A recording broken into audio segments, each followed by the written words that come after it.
Good morning sa ating lahat mga kaibigan.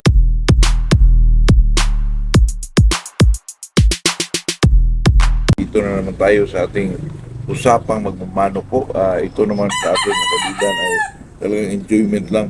At saka kagabi mga kaibigan, lakas ng buhos ng ulan po. Kaya nasarapan ng tulog mga kaibigan. Pero okay lang naman kasi mas maganda yan kasi tubo na naman yung mga damo dyan mga kaibigan. At saka itong bago tayo mag-umpisa sa topic natin mga kaibigan ay shout out muna tayo kay Bungis Ritzy, MRM Boots, si Marvin Manlupig, kaya nga pala MRM, June Salas Hawaii, Mr. Midas Dasa of Supidin La Union, Supidin Coliseum Management, Gappers and Workers. Ito pala ay mga sa pala ito mga kaibigan sa La Union, Supidin. Arlinda Suyat, Ludin Cabaluna, DC Unite, Jundi Muniva, Cebu, Pilipinadas, Rodel Midaldia. Yan ay mga ating mga mga kaibigan na nagpa-shoutout mga kaibigan. Ito kasing si Marvin Manlupig ay kaibigan din natin ay pinadalhan ako ng mga kaibigan kasi medyo bumili ako kasi naging kaibigan na kami sa social media. Pinadalhan niya ako ng mga video ay yung sinasabi niyang yung leader ba sa mga kaibigan kasi gusto ko ring matutong magtari mga kaibigan at saka naano ako nito ni Marvin kasi pinadala ko ng mga video kaya parang nakayat din ako mga kaibigan na kasi nasa isip ko na yung mga kaibigan na gusto ko matutong magtari po kahit medyo may edad na tayo. Ang lang naman yan mga kaibigan, yung reflexes ng mga kamay po, parang kaya pa rin natin mga kaibigan. Kaya gusto ko, pinatulan ko yung bumili ako sa kanya, pinadalhan niya ako ng mga gamit. Salamat sa iyo Marvin. Ito po. Dala sa akin. Ito mga kaibigan. Akala ko mga kaibigan, itong kasi nakita ko mga kaibigan, itong mga leader Pero ito mga kaibigan talagang purma po. Purma talaga Tingnan niyo po. Purma talaga na ganon mo sa niya. Ito Ikaw lang mga kaibigan kasi kung interesado din kayo, engage Marvin Manlupig, ang kanyang Facebook ay Bungis Ritzy. Siguro itong MRN Bots ay Facebook page niya po. Kung gusto kayo, kung interesado kayo nito, just contact, tsaka daw sabi niya, makita yung mga demo dito sa MRM Bots, i-search niyo po. Hindi ko alam kung para saan ito, kasi hindi ko pa na-open yung video, mga kaibigan, ito mga ganito. Tsaka itong mga, pinadalan pa niya ako ng hapin, mga kaibigan, itong pangtali po ito. Saka hindi ko alam kung to. Saka mayroon pang medyo maliit na kaibigan ito. Hindi ko alam kung saan ito ilagay kasi hindi ko pa na buksan yung mga video kasi gusto ko pag mag-umpisa akong tuloy-tuloy na po. Kaya salamat sa iyo Marvin. Kung sino man yung interesado, just contact him. Marvin Manlupig po. MRM Boots. Maraming salamat pare ko. Ito ingatan natin to kasi parang interesado ako nito mga kaibigan Salamat ako nitong si Marvin kasi talagang inanuhan niya tayo ng panahon po. Baka sa mga dumating na araw tayo na dating kaibigan marunong na kung magtali, pero yung mga kaibigan ay talagang mga tsamba-tsamba lang ba. Yung labanan lang yan sa mga kapitbahay. Pero gusto kong sundin itong kay Marvin kasi matagal na itong nagtari. Saka mayroon na silang mga yung mga gamit at saka kung pa yun kasi hindi ko pa na-open yung video niya. Saka mabait itong si Marvin.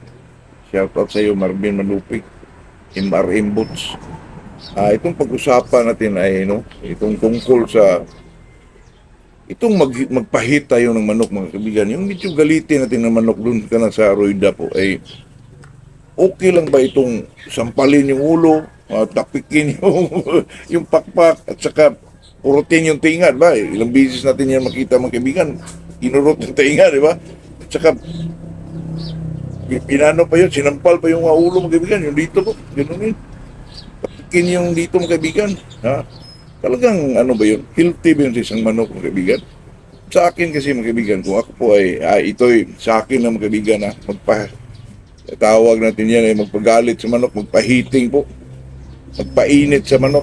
Eh, sa akin ay gusto ko pa tukaan lang dito mga kaibigan, tukaan tapos kahig ng konti, palakad-lakarin, yun lang, pinakasimple. Hindi na yung tapikin mo pa yung kaibigan kasi baka magdulot yan ng ano sa manok, nervyos. Kasi ilang bisis ko nakita, sinampal pa yung ulo mga kaibigan, kuritin yung tinga. Parang kung makakita ka mga kaibigan, parang animal cruelty po. Di ba? Totoo yun mga kaibigan. Ilang beses natin yan makita. Tapos pagkatapos yan, kulikutin pa yung ako. Pero sa akin naman yung mga kaibigan, yung magpa-hit ka ng isang manok.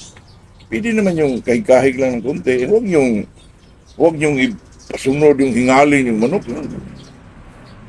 Kung magpatuka ka, isang bisis, dalawang bisis, tapos palakad-lakarin mo. Di ba? Ang pinakasimple lang mga kaibigan na yung magpaano lang. Pili mo nga yung manok mo mga kaibigan, ipaharap lang. Yung ganun lang. Talagang mag-init na yun. Lalo patukaan mo ng isang bisis, palakad-lakarin. Di ba? Patukaan mo din sa likuran para ang manok mga kaibigan, na importante po na kasi patukaan mo yung ano niya, yung sa likuran po ng ano, puwitan para magbantay siya sa madali lang siya makaliso mga kaibigan, gano'n. Pero hindi naman yung ilang bisis na lang pa, tuka-tuka lang. Hindi ba yung kung sa ano pa, mild lang ba mga kaibigan?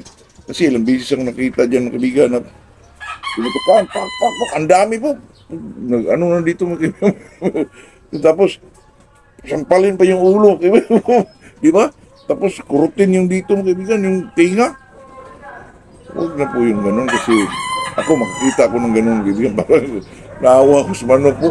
Hindi naman patukaan mo na isang bisis, dito lang, di ba? Pakadakarin mo ng konti, para mapamiliarize na niya yung paligid po. Tapos, dito sa likuran, para medyo magbantay yung manok. Kung sa tingin mo nakulangan, tukaan mo ng ulit. Hindi mo paharapin na yan sa mga kaibigan, yung parahit mo na manok. Di ba? Ganun yung manok. Tagalan mo ng konti, tapos patukaan ng isang bisis. Siguradong galit na galit na yan, bro. Yung iba, makita ko dyan, grabe talaga. Dito mo. Siyempre, mapiktuhan yung dito niya. Sa panahon na medyo sa basaan, baka yun ang epekto ng hindi siya makatuka kasi sobrang sakit na yung dito ng manok. So sa atin mga kaibigan, nagisnan kasi natin yun na magpatuka, ilang bisis yung dito, di ba? Pwede naman yun, isa lang, ganun. Kadakarin mo, huwag naman parang i-exercise mo na, di ba? Humihingal na yung manok. Huwag, gano'n, kawawa naman po. Saka ilang bisis ko na ano yan mga kaibigan, na sampalin yung ulo ng manok. Ba, dito mga kaibigan, gano'n din ba? Kawawa naman po. Tapos kurutin yung tinga mga kaibigan. Siyempre, galit talaga ang manok doon. Kinukurot mo yung dito di ba? Sa akin mga kaibigan, sa akin lang naman to, hindi naman natin kailangan yung gawin yung kaibigan kasi ang manok naman, simple lang, tapos patukaan mo ng isang bisis, tapos palakad-lakarin mo lang mga kaibigan kasi kapag ito yung nakwento ko mga kaibigan, through comment na bakit pwede ba daw yung ganun, pwede naman, nasa sayo naman yun, pero kung sa akin mga kaibigan, kasi pag makapanood ako ng ganyan, parang parang nakita ko pag kawawa naman ang manok. Magsasakan pa siya tapos sakpalin pa yung ulo, di ba mga kaibigan? Di ba ilang bisis nyo nakita yun, kurutin pa yung tinga. Ito sa atin mga kaibigan, ito po ay isang lang po. Hindi naman, sa akin lang yung mga kaibigan, paalala din, kung gusto kung kayong mag-hit, huwag yung gawin yun kasi nasa sa inyo na inyong mga kaibigan. So, pala yung ulo pa. Ang manok, wawan mo yung manok, kaibigan, no? Tapos, pa. Katapos yan, saksakan pa. Yan talaga ang papel ng mga ano po, ganyan talaga. Mga ano yan eh, warrior yan eh. Pero huwag naman yung sampalin, kurutin yung mga... Kung ba, huwag naman ganun, kaibigan. Ito yung enjoyment lang naman. Ito yung talagang usapang magmamanok na po. Ayun lang mga kaibigan. Magandang umaga sa ating lahat po.